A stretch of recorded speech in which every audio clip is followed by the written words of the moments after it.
This is my HP Pavilion DV6000, which has having problem with my video card.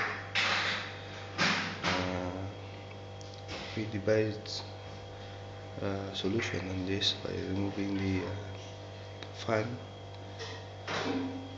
and battery, so it is now basically running on power.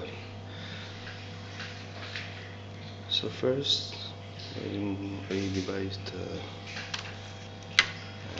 fan and connected here using the USB. See what happened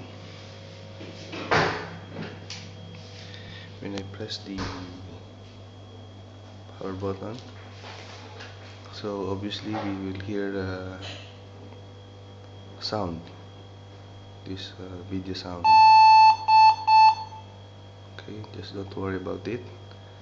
Just basically by removing the fan, it makes the motherboard hot. So we will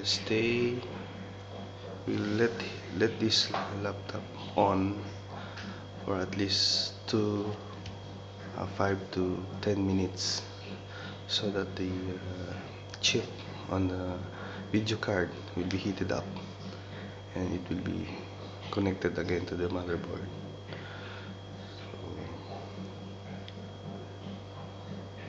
So I will just wait for another 5 minutes. Okay.